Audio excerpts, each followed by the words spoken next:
Newfoundland and Labrador is an incubator for dreams. There's endless opportunities. We're solving such exciting problems and selling it on a global stage. Doesn't matter how old you are or what your background is. Everyone belongs in tech. Whether you're in business, software development, project management, marketing, You have something to bring to the table. Feels amazing to be part of the tech community. tech is making waves in Newfoundland and Labrador.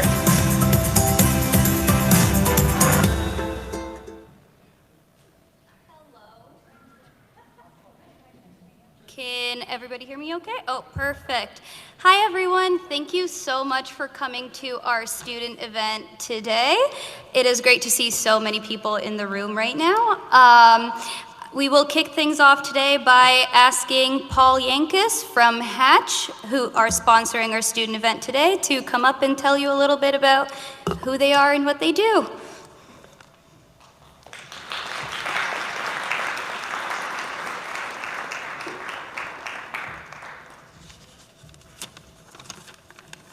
Thanks, Rahaf. Yeah, so my name is Paul Yankus, and like I said, I work with Hatch, and I'm based in St. John's, and I manage the digital business practice in the region. For those of you who maybe are unaware of Hatch, we're a global engineering company that specializes in project management and professional services, and we're approaching 10,000 staff globally across 150 countries. But our roots are deeply Canadian, and we have an office right here in St. John's, as some may be aware, with representation across all the major engineering disciplines, as well as practices such as digital. Our local office has seen tremendous growth in the last number of years with a 5-fold increase, and a key part of that has been through hiring young professionals like you guys that are on a track to enter the market in the next little while. And certainly identifying talent like this is key to our growth. Many know us for our engineering and project delivery expertise across our main business sectors, which is in mining, metals, energy, and infrastructure. But beyond this expertise, we've had a keen focus over our many years of growth and 70 years since our initial conception on technology development, developing new intellectual property and licensing it to our clients. Over the years, our ability to create and apply new technologies to solve tough challenges has been pivotal to the success that we bring to our clients, whether it's developing autoclave technology to extract metals such as gold or nickel from concentrated ores in a clean or hydromet process, sort of like at Valley Inco in Long Harbor, or creating a new crisp furnace technology for the production of low-carbon steel, or developing new algorithms for vision systems that are used in the transportation industry, or creating digital twins to support operational excellence for our energy clients. Advances in new ways of doing things using technology has been tightly coupled to how we do our work. We consider ourselves to be entrepreneurs with a technical soul, and innovating in all that we do is a fundamental value. It's for this reason that Hatch is a proud sponsor of initiatives like Innovation Week, and in particular this student networking event, which supports the development of a pipeline of great expertise we have within this technology space in our province. We know that experiences generated here will help the Tech Center even further develop itself for a new generation of talent that you guys are part of. In today's world, new technologies continue to be needed for folks like you who are key to bringing fresh thinking to challenge the current ways of doing things to solve the tough new challenges that are coming our way tomorrow.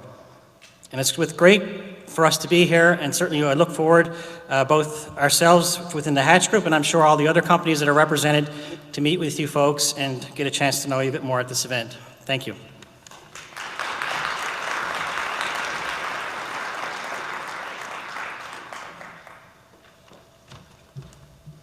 Thank you, Paul. I would like to invite our panelists up to the stage. We have a panel called Just Graduated or Graduating Soon, What is Next? Our panelists are Rebecca Cook, the Director of HR in Avalon Holographics, Lesley Chard, the VP of Design and User Experience at Carnegie Learning, and Rachel Tobin, Product Designer from PolyUnity.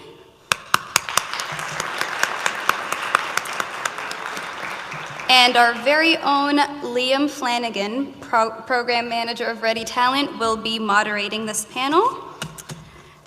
Enjoy.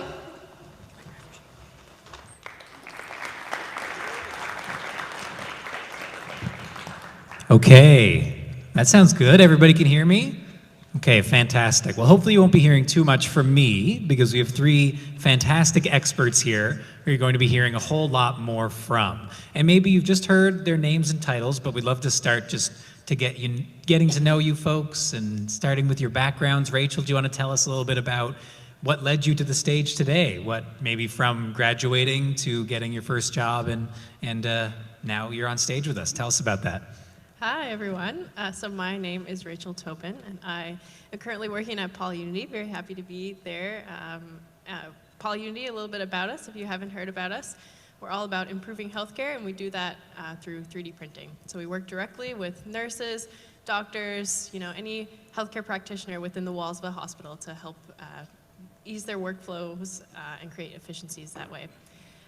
So my background is electrical engineering. I studied at Memorial University, and I did a number of different work terms in construction and research, utilities, a lot of different things, but ultimately my heart was always set on kind of trying to find where technology meets medicine to improve healthcare. And I was so delighted that upon my graduation, through Bounce Health Innovation, I was connected with PolyUnity, which is doing exactly that, and I've been there ever since for the last 2.5 years. So I guess that's a little bit me. That sounds great. Anyone in the room on engineering? Show of hands. Okay. Solid numbers. So, there's employers here today that'll hopefully be great for you all to chat with. Thank you, Rachel. How about Rebecca? How are you feeling over there? What brought you from graduation to our stage today? Hi, folks. I am on, right? Yes, okay, sorry, thank you. So I am with Avalon Holographics. Just to tell you a little bit about us for those that don't know. We are creating holographic displays, and essentially you at some point will be able to view a 3D movie without the glasses. That's sort of very high level. The main industries that we're moving into is defense and medical imaging, which is really exciting. We're into our kind of third prototype right now, which is really great. I've been with Avalon for just 5 years, part of our HR team. I'm also super excited to say that our HR team has expanded and my colleagues are here with us today, which is really exciting. Prior to coming to Avalon, I was in a very corporate world, spent the bulk of my career, and tell everybody that's kind of where I grew up, in one of the big kind of consulting firms, and kind of learned all the things, and coming to tech was wildly different, but I can't imagine being anywhere else, and it's been a great change in my career. So excited to be here today. Thanks. Amazing. Thank you, Rebecca. And last but not least, of course, on the left is Lesley. Tell us about your journey. Hi, everyone. My name is Lesley, and I am Vice President of Design and UX at Carnegie Learning. So for those of you not familiar with that field, we do things like product design, like designing web-based applications. We do user research, and just generally trying to make our products as friendly as possible for the end user. We specialize in educational technology, and currently we are in school districts all over Canada and the US, including Newfoundland and Labrador English School District. So if you have a younger sibling, they actually might be using one of our products today. So Zorbit's Math Adventure, Mastoria, that's one homegrown at Carnegie Learning. I got into technology through computer science. So I did a computer science degree here at Memorial University. I did software engineering for a number of years at quite a few local tech companies. Some of you partners might be out there today. And I transitioned into design and user experience through just learning, honestly, on-the-job training. And our humble local company was acquired by Carnegie Learning, a US-based company, in 2021, and I rose through the ranks there. And now I am leading a team of 15 designers and researchers across Canada and the US. Amazing. That sounds fantastic. And show of hands in the room who's computer science or software development? Yeah, okay. That's what I thought. A lot of friends for everybody here. And I think what we can get into now is the reason everyone's here. You're students, you're graduating, or you will be graduating eventually, Lord willing, and we want to talk about how you can get a job from there, because it's a difficult thing, and I know everybody is looking for all the advice and support they can get, so you're in the right place.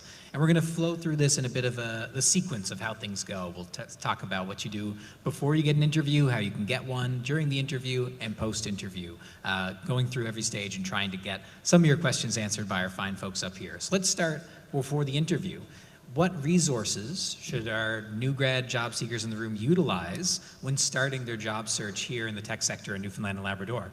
Lesley, do you want to start? Any resources you recommend? Yeah, I mean, we'll start with the classics. So we have LinkedIn, Behance, or Career Beacon, like all of those normal job seeking avenues. But I think what is underutilized, especially early in the market when you're out there, is networking, trying to get to things like this and meeting people face to face is really, really important.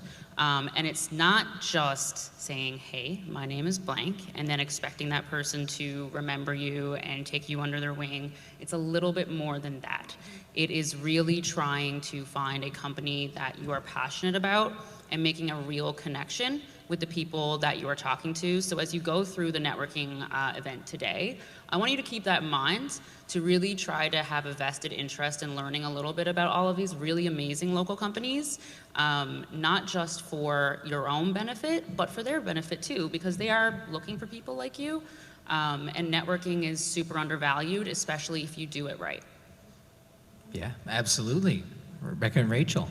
Yeah, that's a really great point. Just building on what Lesley said, for us, same thing. We utilize many job boards. Actually, our own website is what we use the most, kind of keep that up to date with all of our job postings. But it's the same thing for us. The profile of the type of person that we are looking for is hardworking, passionate, and dedicated. And you know, those are the types of people that fill all of our roles across any department and any team. So kind of, you know, if you, that is you, and that's you kind of where you see yourself, feel free to chat with us. But it really is how we meet people here today and have those conversations is important to us, because as to Lesley's point, I mean, we get also so many resumes coming in, and it's hard to, you know, be thinking of who those people are, right? So, yeah. You need to be remembered, right? Because there's a lot of resumes coming in for a lot of jobs, and it doesn't mean your resume has to be purple with blue writing or whatever. Probably goes against Lesley's design philosophy, but... My resume's black and white, so... Okay, all right. Good note from our design expert, but you just need to be remembered. That's the core here. Rachel, anything you want to add on resources? Yeah, absolutely. I mean, I feel like we're here for Innovation Week. We'd be remiss not to mention the Find Your Future funding that's available. Even I'm currently taking advantage of that through a sales course with Carol Bartlett. Really excellent course. If anyone feels like enrolling in that, I'll give her a plug. But of course, there's so much investment, which has been really driven by TechNL in a lot of ways, from Canada Learning Code. I know you're involved with that, Lesley. Get Coding, the Keyin College programs. I think if there's a specific skill you want to learn, of course, there's lots of online resources to help you if you're in search of a technical job in that way, but also local resources and ways to also build your network by getting involved with those. Even if you've got some skills in writing code, maybe you can find a mentorship role within Canada Learning Code or something like that, and you'll certainly find wonderful connections through that. So I think as well, yeah, it's all about building your network and leveraging the networks that have already been created as well. Yeah, that's a really great point, and kind of building on that for us as well, like the student pipeline for us at Avalon is incredibly important, and what we use as building our talent strategy. So being involved, whether it's through MUN, CNA, all the different programs, that's one of our biggest pieces of our talent strategy as well. Awesome, and findyourfuturenl.ca right here behind me. Thank you, Rachel, for the plug. And to continue with my show of hands game, who has a LinkedIn profile? Okay, yeah. Next I'm going to say, who likes to breathe air? Thank you, everybody. I'm so glad, yeah, perfect. I'm so glad you are using LinkedIn because it's a great platform, but it doesn't just come with making a profile. You need to then do things with that profile. When you folks are looking at potential hires on LinkedIn, what do you like to see? Or just, people you want to connect with? What makes an interesting LinkedIn profile to you folks? I'll go. Yeah, go ahead. So LinkedIn, and I'll kind of speak for half of our team as well, but we use LinkedIn as a huge piece of our recruitment. For us, it's great to see a very up-to-date, clean profile that kind of highlights a couple of your skills. That is really what we use a lot. So having an up-to-date profile on your LinkedIn is really important for us.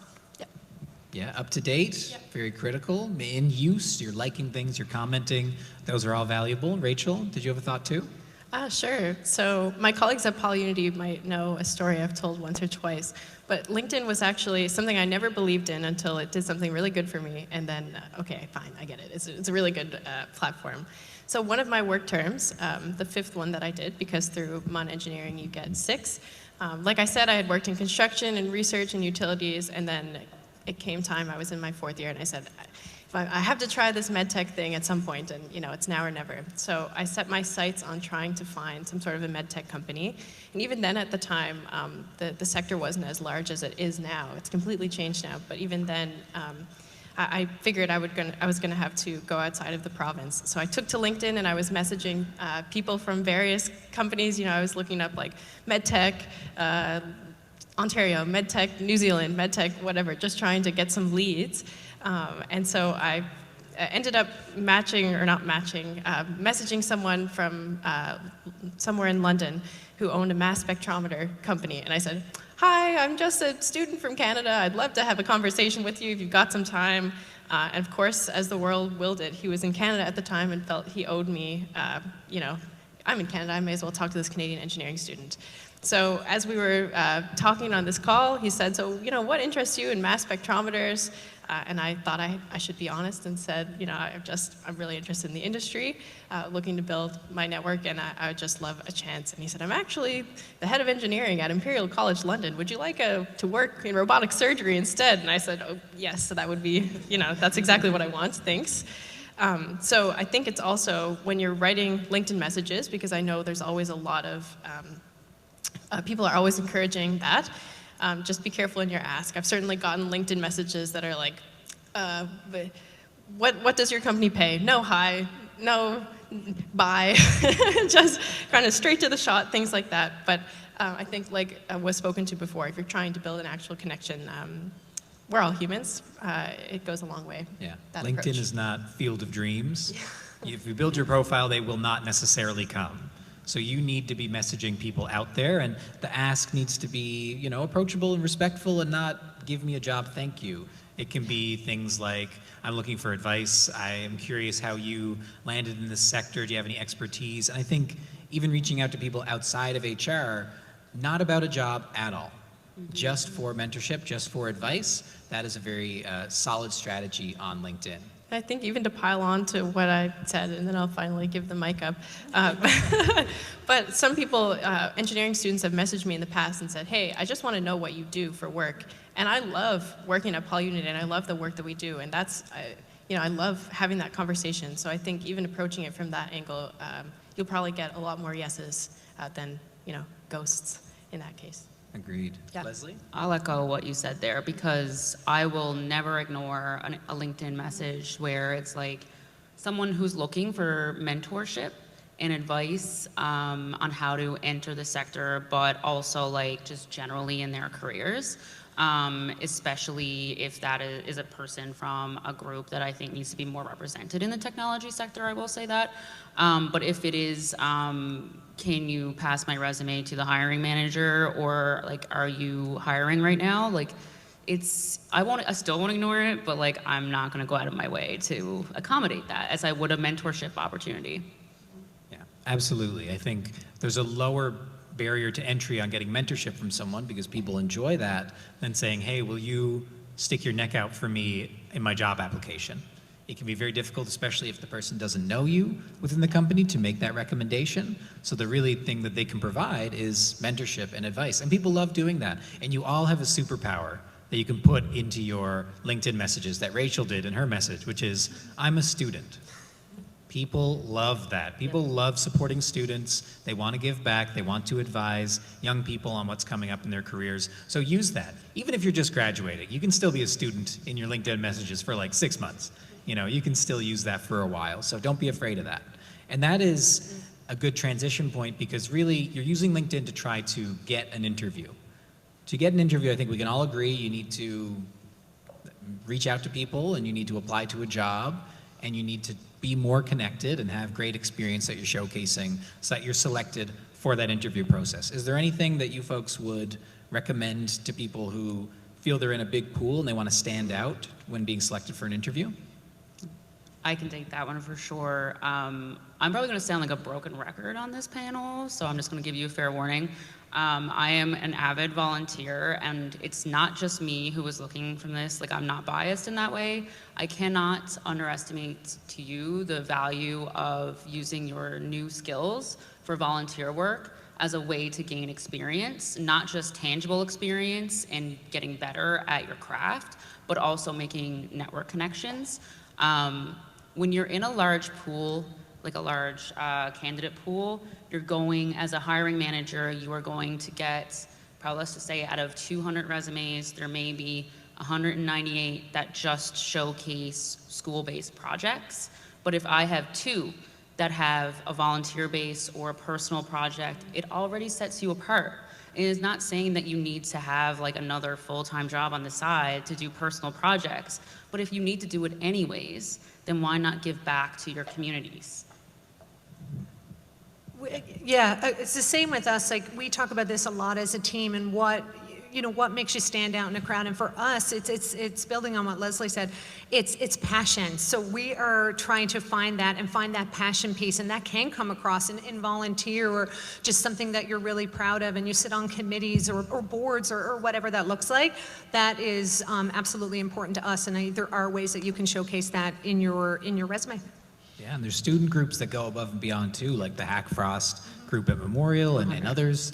You can use these to set yourself apart, because as Lesley alluded to, if every project you have is like, oh, we built the clock and we built the weather app and we built all these things that happen in every technical program, you're not going to stand out and you're not going to get to the interview. But let's imagine, for the sake of an argument, that everyone here is getting to the interview, which you all will, I promise. But you're getting to an interview. Let's talk about what the do's and don'ts are there. So when someone they have the interview secured, how can they prepare beforehand? What do you view as sort of the best ways someone can set themselves up for success there? Rachel, do you want to start? Sure. I think especially in the context of tech, there are so many new companies with founders and staff who are so passionate about what they're trying to do. So especially using that context, each of these companies was formed for some reason, and they're all grounded by some sort of a value. And I think educating yourself on what is making these people show up to work every day, especially in the case of PolyUnity specifically, that will go a long way. That's something to look at. It's also great, always ask questions at the end of an interview. I know I'm jumping the gun, That's but okay. I'll just say it now, so I'll say it again later. As you're researching the company, make note of things that do pique your interest, because that's the easiest way to stand out in an interview, is to have excellent questions. Always ask questions, even if there's no questions. Just be like, oh, what do you do for fun? Ask anyone a question. It'll help make you remember it. And you got to prepare for that too, so it counts here as well. Yeah, there you go. Rebecca? Yeah, same for us, and we would always say, be prepared. You need to kind of have researched the company, the people you were even chatting with. It's really important, and respectful. I think respectful of everybody throughout the interview process. Lots of times we will hear kind of maybe a don't, but in our interview process, it's people are like, oh, I can't wait to speak with your founder. But the founder may not even be part of the recruitment process. So it's definitely to be respectful of everybody along the process. For us, HR, we're the ones really that kind of start the process and finish it. So I think it's to be respectful along the way as well. Really important. Yeah, I totally agree. You can't, if you're in an interview, you don't want to only be asking about the next interview, because everyone's time is valuable, including the person interviewing you. Lesley, thoughts on preparing and being in the interview, because we're there now. What advice do you have there? Yeah, so when I have been on the job market, I think I got into the business of applying for jobs that I had no business probably applying for, because I didn't meet certain qualifications. And you know what, that's totally fine, because companies are usually fairly open for the right candidate on responsibilities and experience. So if there are pieces in the job role that you feel like you might not 100% meet, it does really help in advance to figure out what skills that you do have that are going to bridge that gap or could transfer to that skill that you might not directly have. And I used to spend a lot of time. So it was like, okay, maybe I don't know the specific programming language, but I will take some time to do some research on what other languages I know that could easily transfer to those skills and try to sell myself as someone who can learn things quickly and can, and a self-starter. So do that research on top of 100% researching what the company actually does. Yeah, 100% agree. You'd be shocked at how much equivalency you probably have with a lot of things in job postings that you're just not aware of. I would chat with people all the time coming from, say, an oil and gas world, wanting to be a product or project manager in tech, and they would say, I don't know what, Jira is, and I don't know what a daily stand-up is, and I'm like, well, you do all those things anyway, they just have different names. Yep. So always take a deep dive, especially the areas you think you're not a fit for, and see if there's an equivalency, and apply for the job anyway. You can always apply for the job because it's always as I was saying in the other session, it's not a checklist on any job posting, it's a wish list. So the employers are typically not asking you to have 100% of the bullet points covered in your application. Yeah, and for us, we actually keep our job profiles vague, kind of for that very reason. We're really looking for the person to come and join us outside of anybody's technical ability. Do you remember any stories from someone you maybe hired in the past that was a great interview? Maybe a question they asked afterwards or anything like that? Any stories you'd like to share? Or interview bombs, we can always do that. I'm sure everyone would love to hear about how to bomb an interview. Some classic ones that we get a lot, not bombs, things that I think are really fun questions that you can ask is why you think the interviewer, why they think that this is an impactful career for them, why they're passionate about the work, what got them into this career, like their journey. Because you can also even if it is the last interview you get at the company, maybe you get some hot points that you can bring to your next job search or along your job search as well. Get some low-key mentorship baked into that interview as well, which is always nice. Agreed. Yeah, Nicole actually just told me yesterday that she thinks somebody might have been asleep when they jumped on the interview call. So I wasn't there, but so maybe just make sure you're awake. Absolutely. We were chatting in the other session as well about having your camera on for a virtual meeting. I think by default, everyone should try to have their camera on, but the broader lesson that we took away was if you can't turn your camera on for some reason, being open and honest about it will get you far. And in an interview, that's truly all you want to be. If there's a hard question or something you're not sure about, you can always ask for a second to compose yourself and think of your answer. And if you fully don't know, you can say, oh, it's something that is a bit outside my expertise, but I'm all about learning and I know this and this and this that would be helpful there. So I think the biggest thing that people get with interviews is maybe nerves. Rachel, any thought on that? I think some of the things that have some reflections from all of our interviews. We really get some wonderful questions. I'm often oh my gosh, I'm losing my words. I take part a lot in the engineering co-op interviews, a good amount, and I have to say we've gotten some really excellent questions from that cohort. A lot of questions, what would this person in this role be doing? What would your version of success be? What would that look like? Some specific questions like that even from an interviewer's point of view, it forces us to pause and say, this is what we were looking for, and it gives you a chance to kind of align with yes, I think I would actually be really good at that, and this is why. We've also gotten a really excellent question. We have an awesome industrial designer on our team, and one of the questions in his interview was, notice you've got a lot of engineers on your team, what could a designer like me do? And that blew us away, just forced us to stop and think about how his skill set and his perspective was different from everyone that we've already got, and how wonderful, what a great addition that has been. And really solidifies their difference, right? Absolutely. Shows what makes them stand out, for sure.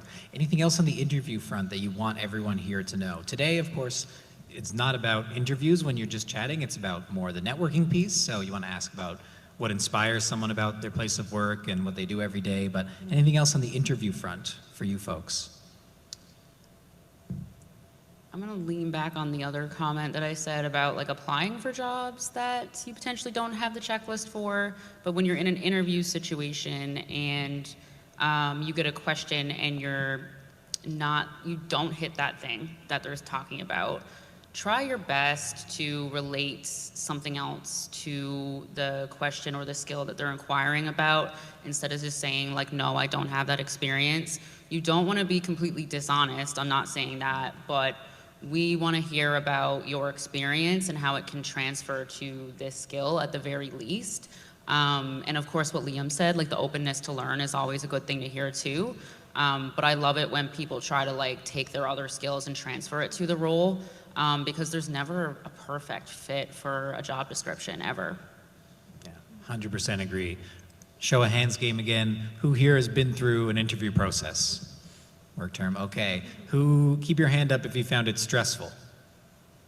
All right, cool. So everybody finds it stressful, but the biggest thing and a big takeaway I want you all to take from this is these are the folks up here and at some of the tables. They are just people like you. It can be stressful for them as well. So you can always take a little bit of pressure off yourself and relax and follow what Lesley said. You know, translate what you have and what makes you unique to the job and not, just leave any blanks. But let's say the interview was a great success. Oh my goodness, as our panel up here, we're hiring someone and it's now time to get into the conversation around salary, for example. I know the salary conversation can feel daunting and the contract conversations can feel scary, but can you provide advice on that process for anyone who is getting to that stage and just help them not worry about that?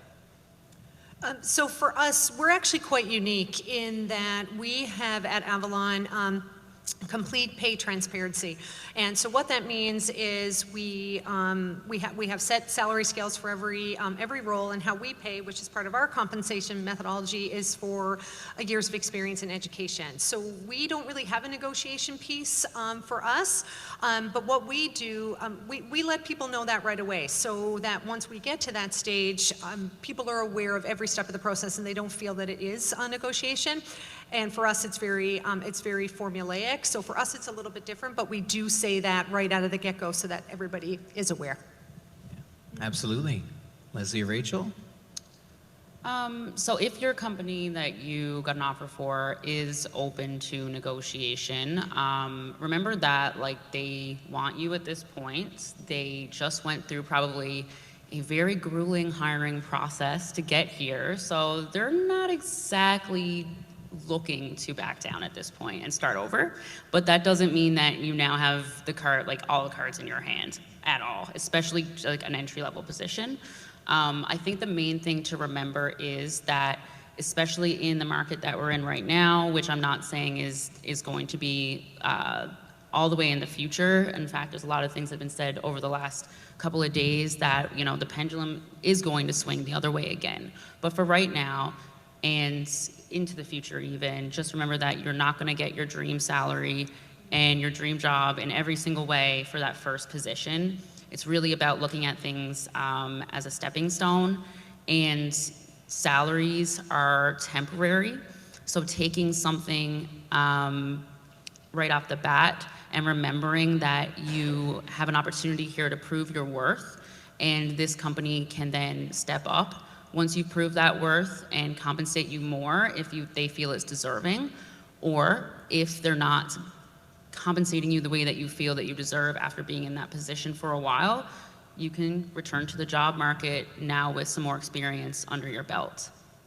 Totally. Yeah, and just building on that, for us, it's you have to think about it as well. It's not just the compensation piece. It's other things that the company may offer, education top-ups, parental leaves, benefits. It's a whole package. So you want to kind of look at it that way and not just on a salary dollar as well. I can remember being a student, actually, and I don't think this usually happens, but one of the companies I was interviewing for, I think I was probably 18, said oh, what are your salary expectations? I said you don't even have to pay me. I just, I need this job to graduate. But what I probably should have said was oh, well, whatever you usually pay people, I don't know. Again, as an 18-year-old, I really didn't feel like I had much leveraging power, but believe in yourself, it's all good. And I guess the other side of things, a really nice line I've heard before has been, in every role, ideally, you're either learning or earning, and it's really a home run if you're learning and earning, but always look for ways. If you don't get that salary that you're hoping for right out of school or while you're in school, like just find ways to get as much as you can out of the work that you're doing. I think doing your research too. Yes, data. Yeah, because as you were talking, I was thinking about, the first time going into the job market, and I didn't do my research, and I took way under what I should have taken because I was so excited, like you said, right? So definitely do your research and know what is competitive in that market. So a job in Newfoundland is going to have different competition than a job in Toronto or a job in the US sometimes. Sometimes they will base salaries on your location because of cost of living, so keep that in mind as well. Absolutely, and there's some great resources online for that, like the Job Bank. The Canadian Job Bank has some data there that you can look up by position and by region. It can be a bit annoying to search, but it's not the only tool, so exactly do what Lesley said, and don't do what Rachel did. Don't say you'll work for free. I did it too. That was just my head. At least it was just my head. I mean, I say that. I did the exact same thing. Coming out of school, I was, took far less than I should have at the time, but I was learning, and that's what I really wanted to do. Well, you get to make money for the first time instead of hemorrhaging it, so it's very appealing, any salary. It's like, I don't want to call it girl math. I think it's in between girl math and boy math. It's like, oh, I wasn't making anything before, so now this is all profit. I must be rich. Exactly. It's fantastic. What? $20? I don't know. But absolutely, I think you all have value. You can use that, and you can negotiate on salary. If you ask for a little bit more, the offer is not going to be rescinded unless it's by a company that you probably didn't want to work for anyway, because it's a very shoddy business practice. Be prepared to back it up, though. Oh, yes, if you're absolutely. asking for more money, you need to be able to justify it. So that's where that research comes in, and knowing what you're bringing to the table. But I also think realizing too that companies only have so much budget for certain roles as well, so there will be limitations as well. Yep. Yeah, yes. Don't ask for the moon either. There's a happy medium. Yeah. Doing your research will be the way to go about it, and not be all Dr. Evil on anybody. But Rebecca, you were mentioning evaluating the entire sort of compensation package earlier. What sorts of things should people be looking at when they're evaluating a company to apply to them even, but also when they're at the job offer stage? Yeah, I think it's a good question, but I think it comes back to what are things that you value as an individual. Is it flexibility to work remote? Is it education top-ups, ability to attend conferences, benefits? I think it comes back to what you value and what's important, and then if there's alignment between the company and what you need. And I think having those conversations at the interview stage are incredibly important, but it really, I always say it's never just to think about the dollar value. It is everything else. And for some people, the ability to work remotely or leave at 3 o'clock in the day to pick their kids up is worth way more than $50,000 extra is just an example. But so those are things that you really need to think about yourself and have those conversations. 100%. And that goes into, it all comes back to that research point. If you are looking at a company's website, most of the companies around have great hiring pages as well, locally and nationally. You can learn a lot about the company to get excited about through every stage of the process. And if you are excited about it, it makes this offer accepting stage much easier. Have any of you folks rejected a job offer? Silence. Stunned silence. I've selected between them because of the MUN engineering program in particular. The way that it's set up, you've got to, you get your offer, and then it's almost like a roulette because you've got a certain amount of time in which you have to accept or decline it. And a lot of those decisions I made really, especially in the engineering co-op stage, where they don't necessarily come and say, we're going to hire you at this salary. They just say, we're going to hire you, yes or no. And I really based a lot of that over the connections that I had in the interview, and if my questions were answered well, and if I thought I could get a lot out of it. Because again, especially as a student, you're probably expecting to learn more than you earn, and that's really where those decisions came from. Absolutely. Rebecca, Lesley, any advice for if someone feels that they want to reject a job offer? Does that matter? Is it just as simple as saying, thank you, I don't want the job? I think it comes back to, again, respectful of the process. So I think there's nothing wrong with getting an offer and declining it. Those things do happen, but I think getting ahead of that right away and being respectful and explaining why, the company wants to know why that happened as well. But I think those are generally dialogues and conversations that everybody should be open to having. 100%. I think rejecting an offer is something we'd all love to do. That would be a great position to be in. Lesley, anything to add there? Just remember, there might be a point in your life where you might want to come crawling back. So the respect piece is definitely a big thing there. Just be really polite. And I really want to pick up on the thing you said, Rebecca, around giving the company feedback why you rejected that offer, because they want to learn why they're not being competitive. And if it is a case of them not being competitive enough, that's something that they need to know for future positions. And if it's just a personal choice, that's also important to them too, because then maybe there's something that they need to shift about their values or the hiring process itself. So it's really important, I think, to give respectful feedback, especially if it's invited by the hiring manager. 100%. Always being respectful of really anyone's time who you're chatting with in a professional capacity is critical. And because that relationship will hopefully exist and be valuable in the future. And speaking of building those relationships and being respectful, I'm going to go off book with the questions, which I think if you didn't know, I go off book all the time. For the folks here today, these students in the room, so they're going to be, after this little chat that we're having, moving from table to table and company to company. Do you have any recommendations for this process? I know it's a speed networking, pressure cooker kind of situation that's obviously not pressured at all, but what recommendations would you have for the students at the tables during the networking part of today? I would likely lead a little bit with your area of interest and what you are looking for in your first role, so that I will also be at a table. And I think that that would be really nice, because then I don't have to waste your time talking about sales positions at the company, and I can focus on more technical roles if that's what you're looking for, and parts of what we do that more so relate to that. So I can give you more of a tailored rundown about what we can offer you and what we offer, our general services.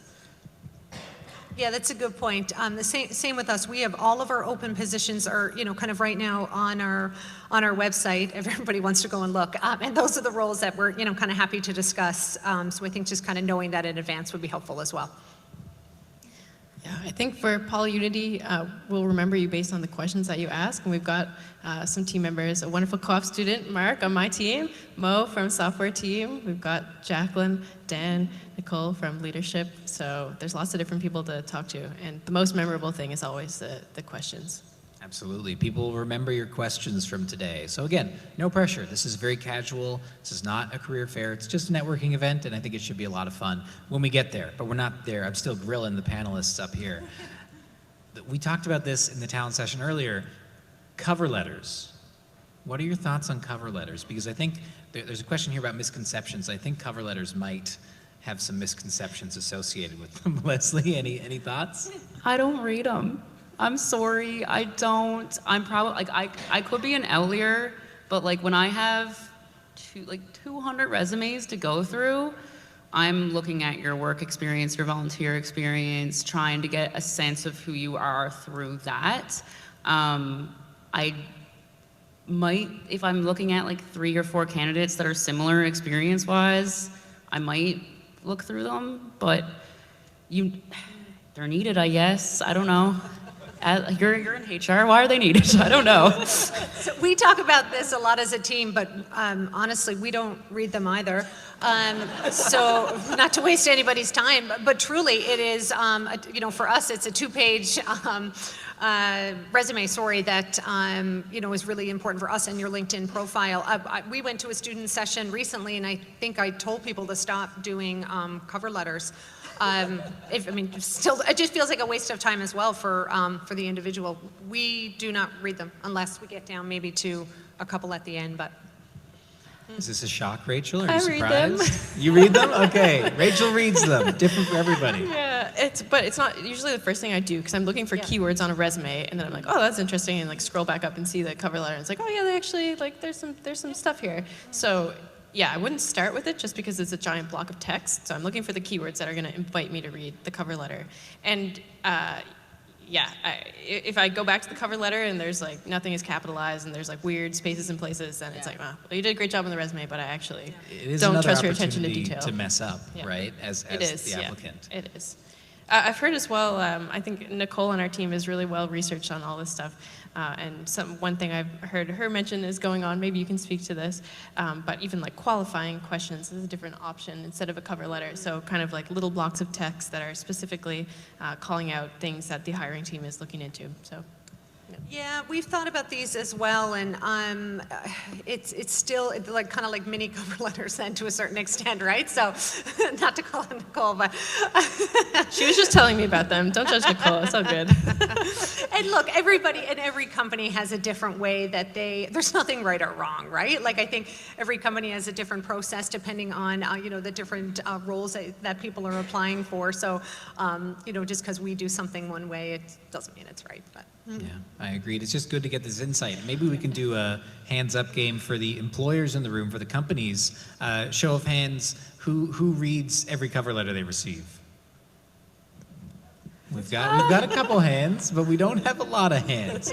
So the way that we've discussed it with the HR folks from a lot of the tech companies is cover letters are an important part of the evaluation process, but they are typically less important than your resume, and frequently less important than your LinkedIn, as Rebecca mentioned.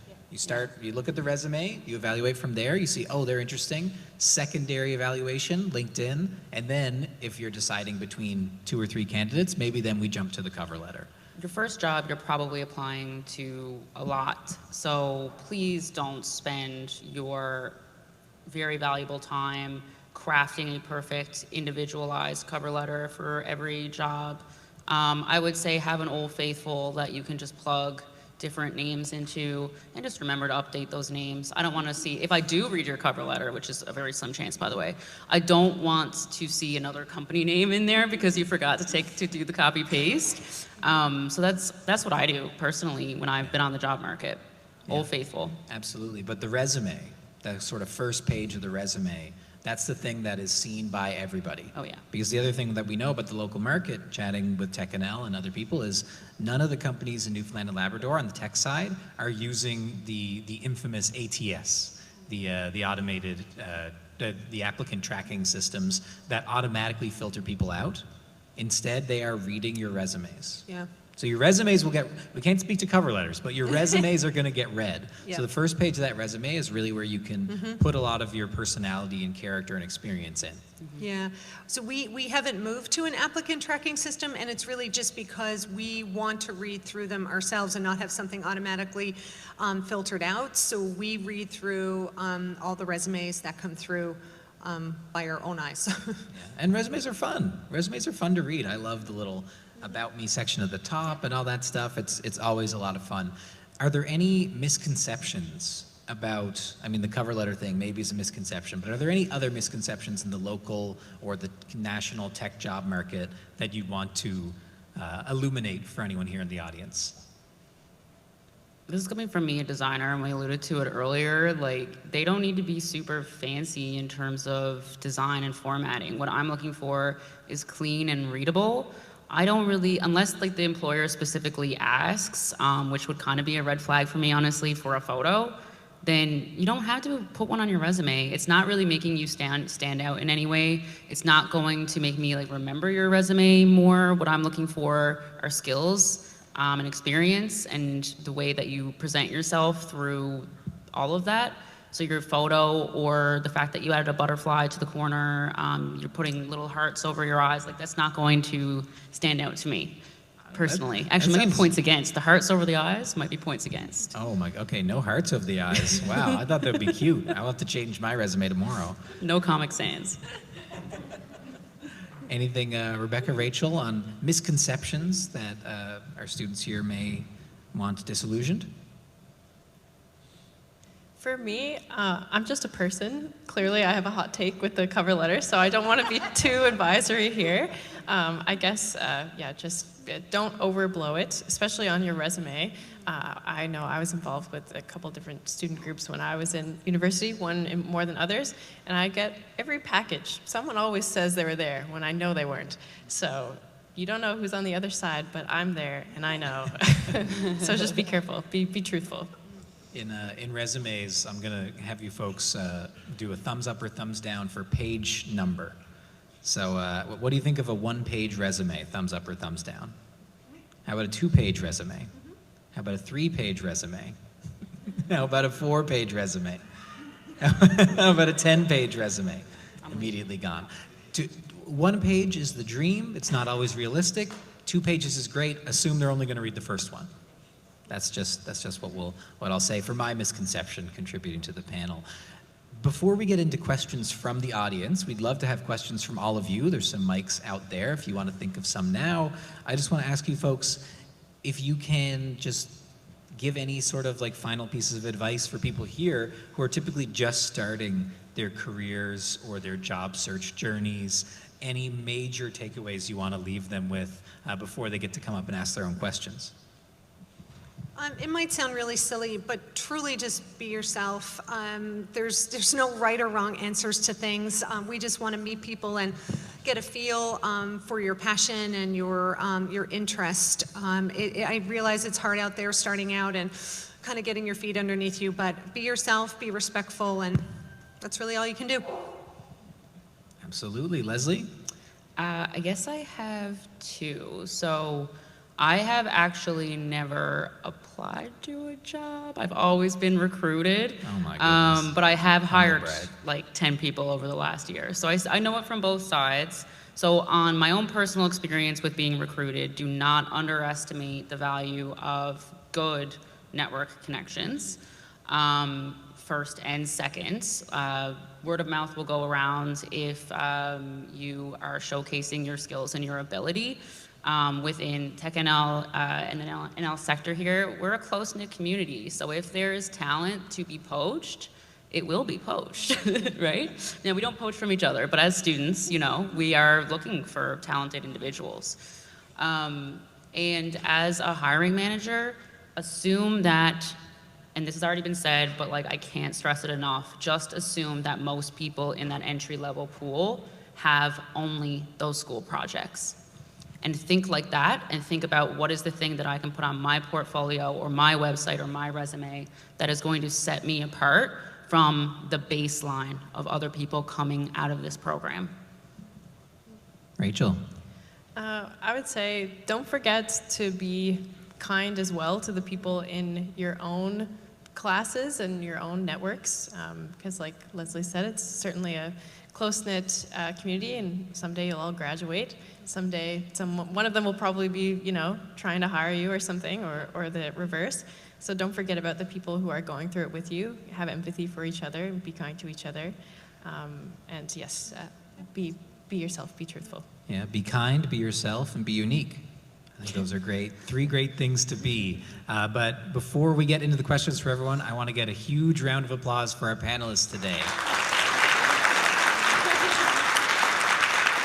Thank you so much, Rachel, Rebecca, and Lesley, for everything. And now I want to pass the microphones to you. Does anyone in the audience from a company or a student have a question for our panel that wasn't addressed and they want to ask it away?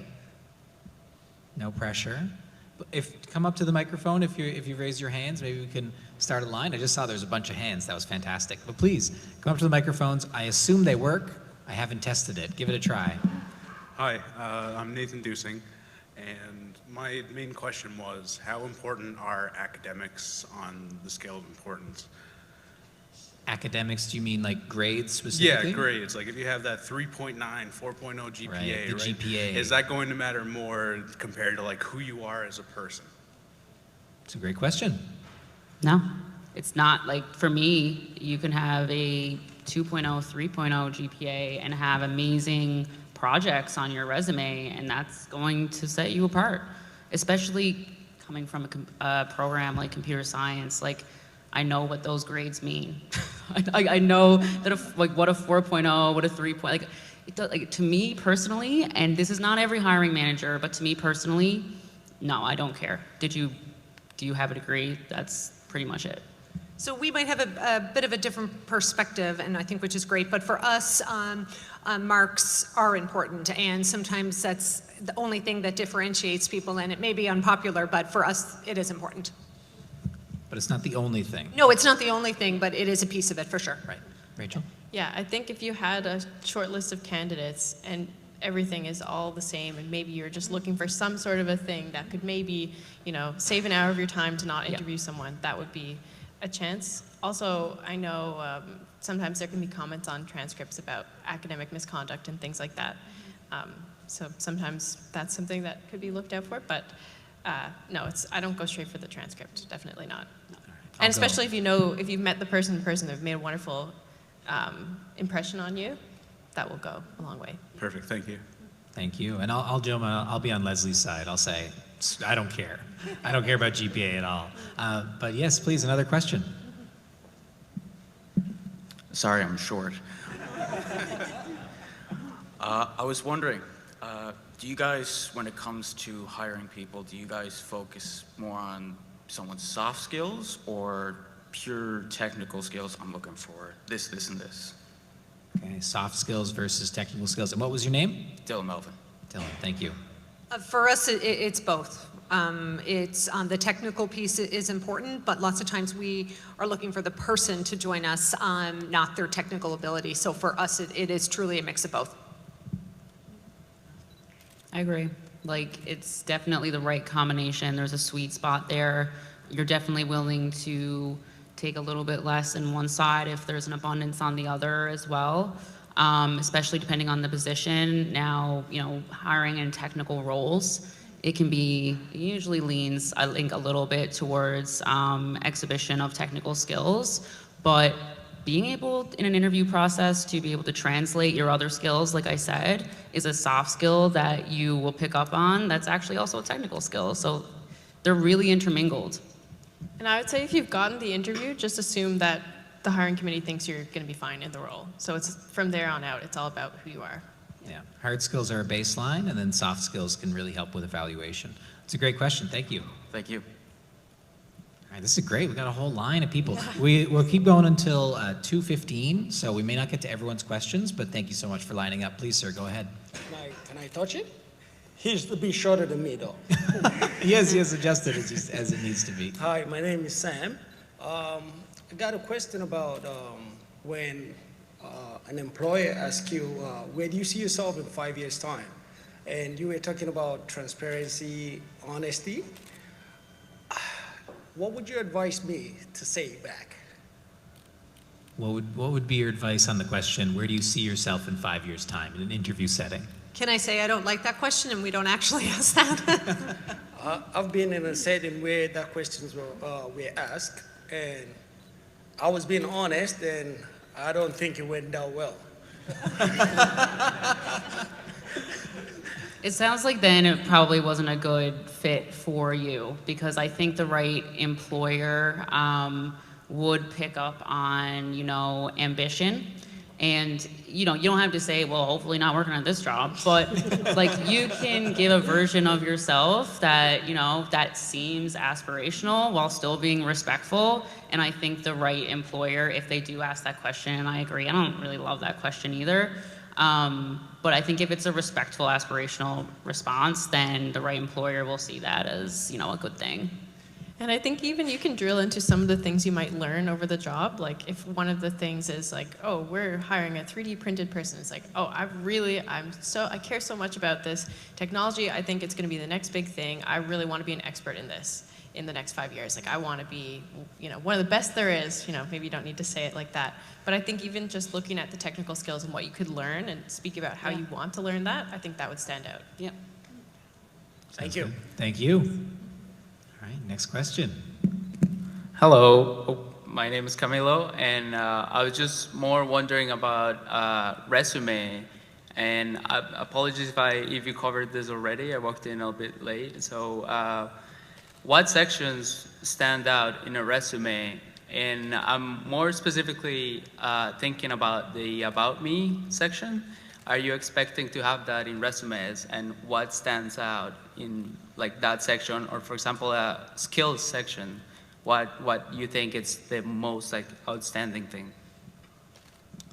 Well, I think, leaning on what we said before about assuming that they might not be reading your cover letter, if there's anything about you that is not going to be represented on the bullet points of your work, academic, volunteer experience, then that is an About Me section is your opportunity to kind of show your personality a little bit more. So don't reiterate the things that are already there. That is your small little area to show a little bit of flavor, and I would leverage that, assuming that they're not reading your cover letter, but they actually might, I don't know. Okay, yeah, thank you. Great answer. Hi, my name is Manny. I'm a second semester SD program at Keyin. My question is about interview. First of all, thank you for your time. When is the fine time to reach out to the interviewer after the interview, right? So. Yeah, that's a great question. We talk about this a lot as well. So us as a company, we make a commitment that we follow up with folks after an interview regardless. So whether you've made it through to the next phase to not, we encourage people to follow back up with us after about a week, but we as a company and as a team always follow up with people after an interview to let them know where they are in the process. And I believe it's the same at PolyUnity as well. If you've been interviewed, we'll always follow up with you. So that's a good part. Something else you said triggered something. Also, it can be nice to follow up right after an interview and say, thanks for your time. That was really nice. It was great getting to know you, like right away after that via email. That's well received, yeah. That is well received. Thank you. Thank you. Hi there, my name is Morgan Windsor. My question is about resumes. What are your thoughts on references? Like, should you have 2, 3 references? Do you guys even call the references? Good question. So for us, it doesn't need to be right on the resume. We do make reference calls. Yep. That's only, once we've kind of gotten through that phase in our process, and that's at the end for us. And we always follow back up with the individual to get them, so they don't need to be there on your resume. Right. Yeah. If it's not evident by me doing this, then yeah, exactly same policy where we are, yep. Yeah, it's not the most important thing on there unless you're getting, like, you need to have references. They don't need to take up a full section of your resume. Right. Yeah. Thank you very much. You're welcome. Thank you. How do I decrease it? I think you can pull down the stand a bit. This? Or, yeah, there's a, okay. There we go. Team effort. Thank you. Hi, I'm Sarkar. I had a question for Lesley, ma'am. You have mentioned that just because you don't have perfect skills doesn't mean that you won't be able to apply for, let's say, interns or jobs. But then, like, if you had to review n number of resumes, because resumes come in like every single time, and judging by your point of view, if you have seen n number of resumes, what would be your main key point that you would highlight in order to like differentiate between 2 applicants who did apply for interns or maybe full careers? Yeah, it's like I said, it's the extra stuff. So if I see on your resume that, it's only the things that are school projects, it's, that's what you're seeing on every other resume, right? And you could have made the best school project that I've ever seen in my life, but it also shows that, that's the commitment level was that. And I know it's a little bit unfair because I know how hard it is to be a student and how time consuming it is, especially if you're working through school. I really understand that. As someone who worked every semester of university and worked my way through school, like I completely understand that. But I tried to not only take jobs during university that could in some way apply, like I designed the Muse for a year, like, did that really apply to my computer science degree? No, but was it a fun job that paid some bills, that gave me a little bit of experience to put me a little bit apart? Yes, absolutely. And on top of that, like I said, volunteer work is really, really important, especially volunteer work that I can see like you got to apply some of those skills. But just generally volunteer work, even if it has nothing to do with your degree, if I see that you are involved in your community, that means that you're the type of person that I want to get to know. Thank you. Thank you. Hello, this is Fayaz from MUN. So I have few questions regarding technical interview processes. So at which level do you think it is appropriate for the interviewer to give coding assignments or the live coding sessions for the candidates?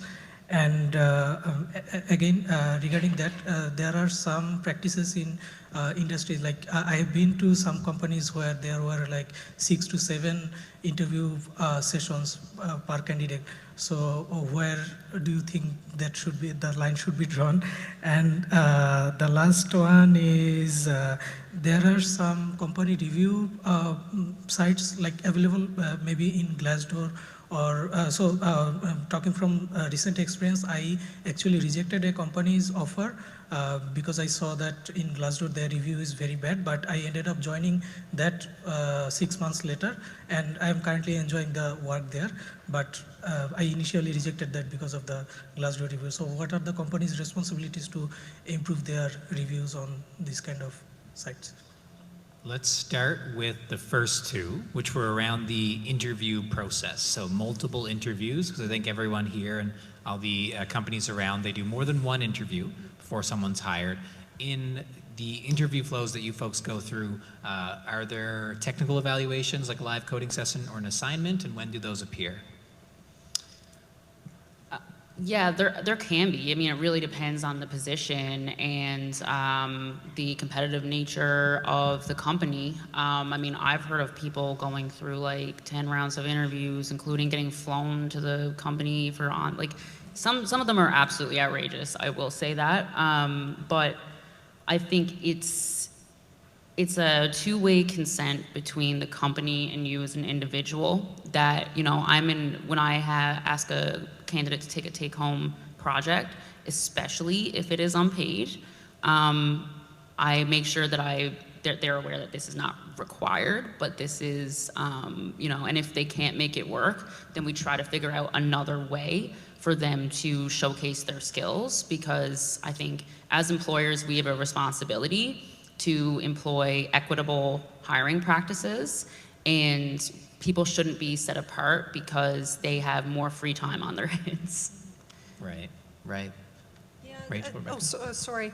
So similar for us, we have a pretty robust interview process that involves sort of a first round and then a bit of a technical interview with the team. We don't sort of have, I guess, assignments or kind of take-home projects kind of like that, but that's sort of what works well for us, kind of a two to three phased approach for us. And I can only speak to the production and design team, which I'm part of. So the first interview would be a quick screening call. The second one would be a technical interview, which there would be a short assignment there.